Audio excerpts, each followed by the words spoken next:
Bonjour à tous, dans cette vidéo on va voir comment sortir et pourquoi surtout de sa zone de confort quand on fait des angoisses et des crises d'angoisse. Alors c'est assez marrant ce terme de zone de confort parce que ça me fait penser à une cliente qui m'en parlait la semaine dernière qui me disait oh, je suis bien dans ma zone de confort, dans ma famille, chez moi, etc. Les endroits qu'elle connaît, blablabla. Et moi plus qu'une zone de confort, j'appelle ça une zone de sécurité, la zone où on se sent en sécurité. Parce que derrière la peur, les angoisses, on a souvent un besoin de sécurité, on se sent intérieurement en insécurité en fait. Et même plus que ça, derrière le besoin cette zone-là de sécurité, je dirais que c'est une zone de prison. Parce que quelque part, si on se sent bien que dans tel endroit, tel environnement, à tel moment, et que dès qu'on bouge une pièce du puzzle, ça part en sucette à l'intérieur, c'est pas très confort. Ça laisse pas beaucoup de place à la variété, aux choses nouvelles qui peuvent arriver, voilà, tout est réglé, millimétré, et putain, chiant. C'est vachement important pardon, de s'en sortir, parce que pensez à, je sais pas, mettons quelqu'un qui fait des angoisses, crises d'angoisse depuis 5 ans. Pensez à l'étendue de votre zone de confort avant ces 5 ans, et qu'est-ce qu'elle est devenue aujourd'hui?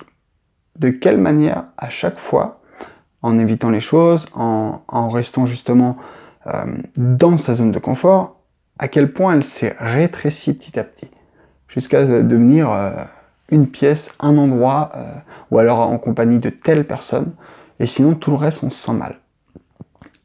Ça on l'avait déjà vu dans une vidéo, c'était suite à l'évitement, et tout ça, mais c'est pas l'important, c'est juste se dire, ok, à chaque fois, ma zone de confort, en fait, quand je reste dedans, elle se rétrécit. Vous savez, c'est un petit peu comme si on était dans une pièce, comme dans les films, là, où d'un coup, les murs, ils se rapprochent comme ça. Et c'est exactement ça, de rester dans sa zone de confort.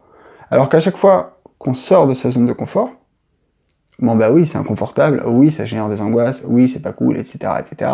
Mais en attendant, ça génère une nouvelle ouverture. C'est un petit peu comme si on était dans cette pièce dont les murs se rapprochent, et en fait, c'est comme s'il y avait un détecteur de mouvement, dit qu'on est là, ça se rapproche, et dit qu'on en sort, ça s'arrête, et ça recommence à s'agrandir.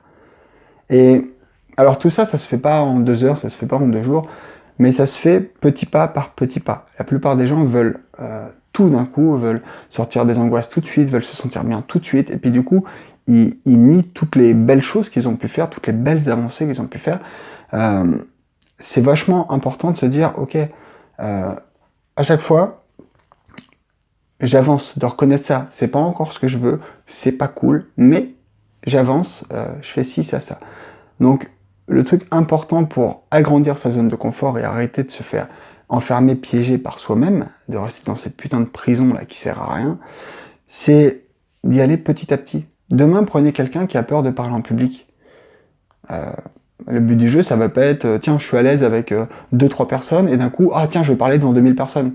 Ouais, non, ça va être compliqué. Par contre, bah, ce mec-là, s'il a envie de s'en sortir, peut-être que bah, là, il est à l'aise devant 2-3 personnes. Et il peut peut-être essayer de parler devant 4 personnes. Et puis peut-être après-demain, ou la semaine suivante, devant 5 personnes.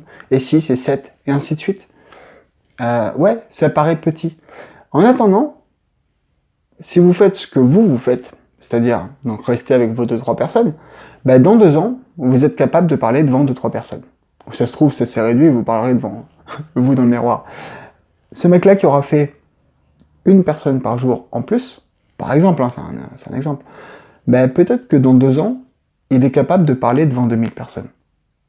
Et en étant bien, en étant fier de lui, ben toujours avec un petit stress, parce que forcément, c'est pas des choses anodines, mais avec cette théorie des petits pas chaque jour, il aura gravé un chemin que vous n'avez pas gravi. Vous faites dans l'autre sens. Chaque jour, on retire un truc pour s'enfermer un peu plus.